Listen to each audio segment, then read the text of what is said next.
The Selfish Giant by Oscar Wilde. Every afternoon, as they were coming from school, the children used to go and play in the giant's garden. It was a large, lovely garden with soft green grass. Here and there over the grass stood beautiful flowers like stars, and there were 12 peach trees that in the springtime broke out into delicate blossoms of pink and gold, and in the autumn bore rich fruit.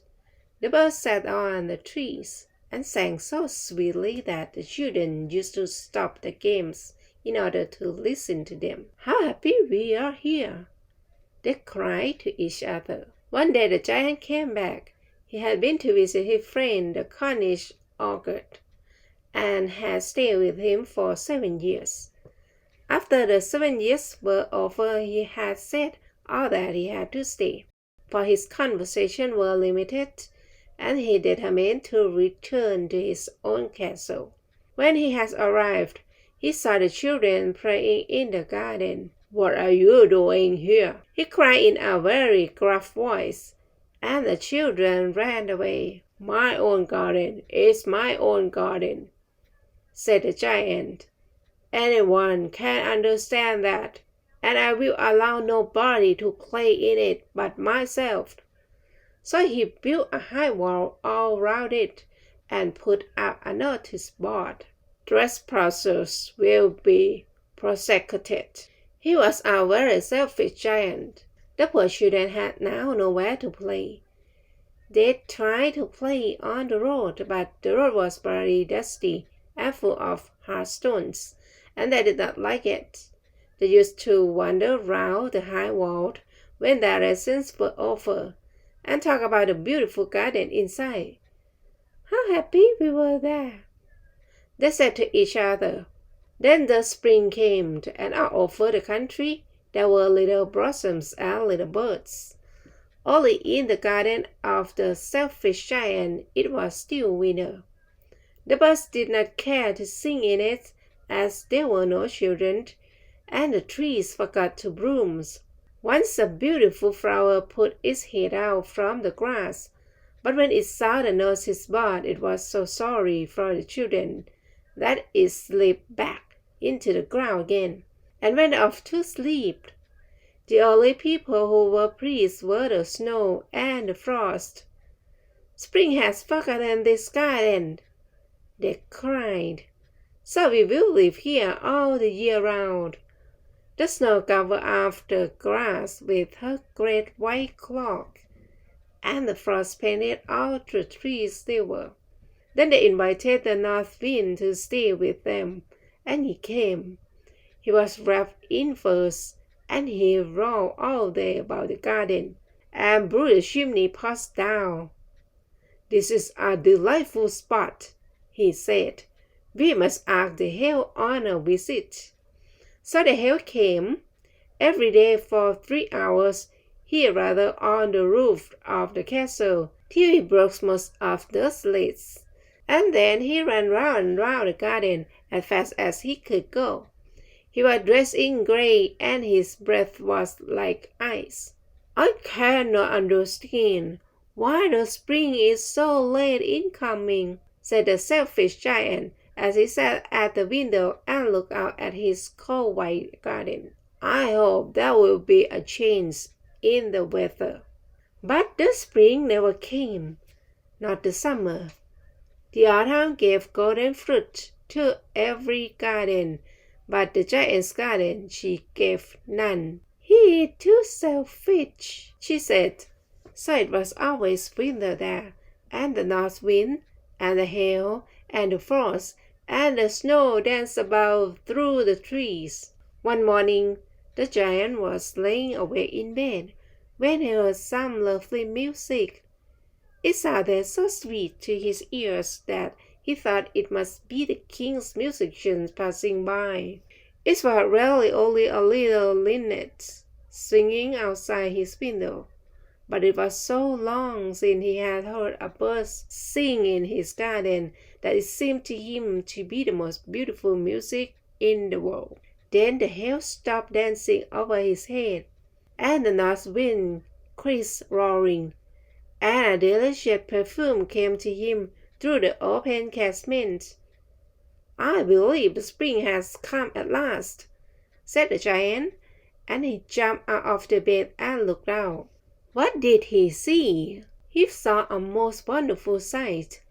Through a little hole in the wall the children had crept in, and they were sitting in the branches of the trees.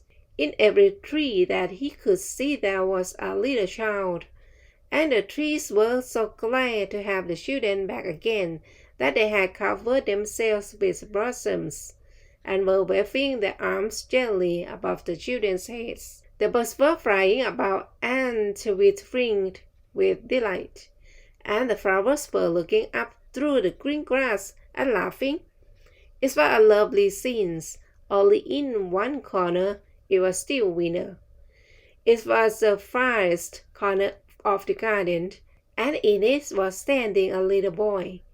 He was so small that he could not reach up the branches of the tree, and he was wandering all round it, crying bitterly. The poor tree was still quite covered with frost and snow, and the north wind was blowing and roaring above it. "Come up, little boy," said the tree, and it bent its branches down as low as it could, but the boy was too tiny, and the giant's heart melted as he looked out. "How selfish I have been," he said. "Now I know why the spring will not come here. I will put that poor little boy on top of the tree, and then I will knock down the wall, and my garden shall be the children's playground forever and ever." He was really very sorry for what he had done. So he crept downstairs and opened the front door quite softly and went out into the garden. But when the children saw him, they were so frightened that they all ran away, and the garden became winter again. Only the little boy did not run, for his eyes were so full of tears that he did not see the giant coming. And the giant stole up behind him and took him gently in his hand and put him up into the tree. And the tree broke at once into blossom, and the birds came and sang on it. And the little boy stretched out his two arms and flung them round the giant's neck and kissed him. And the other children, when they saw that the giant was not weak any longer, came running back, and with them came the spring. "It is your garden now, little children," said the giant, and he took a great axe and knocked down the wall. And when the people were going to market at 12 o'clock, they found the giant playing with the children in the most beautiful garden they had ever seen.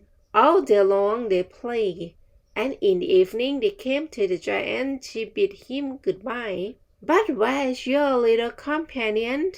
he said. "The boy I put into the tree. The giant loved him the best because he had kissed him." "We don't know," answered the children. "He has gone away." "You must tell him to be sure and come here tomorrow," said the giant. But the children said that they did not know where he lived and had never seen him before, and the giant felt very sad. Every afternoon, when school was over, the children came and played with the giant, but the little boy, whom the giant loved, was never seen again. The giant was very kind to all the children, yet he longed for his first little friend, and often spoke to him. "How I would like to see him," he used to say. Years went over, and the giant grew very old and feeble. He could not play about any more, so he sat in a huge armchair and watched the children at their games and admired his garden. "I have many beautiful flowers," he said, "but the children are the most beautiful flowers of all." One winter morning, he looked out of his window as he was dressing. He did not hear the winter now, for he knew that it was merely the spring asleep, and that the flowers were resting. Suddenly he rubbed his eyes in wonder and looked and looked. It certainly was a marvelous sight. In the farthest corner of the garden was a tree quite covered with lovely white blossoms. Its branches were all golden, and silver fruit hung down from them, and underneath it stood the little boy he had loved. Downstairs ran the giant in great joy, and out into the garden. He hastened across the grass and came near to the child. And when he came quite close, his face grew red with anger. And he said, "Who hath dared to wound thee?" For on the palms of the child's hands were the prints of 2 nails, and the prints of 2 nails were on the little feet. "Who hath dared to wound thee?" cried the giant. "Tell me that I may take a big sword and slay him." "Nay," answered the child, "but these are the wounds of love." "Who art thou?" said the giant, and a string all fell on him, and he knelt before the little child. And the child smiled on the giant and said to him, "You let me play once in your garden. Today you shall come with me to my garden, which is paradise." And when the children ran in that afternoon, they found the giant lying dead under the tree, all covered with white blossoms. The end.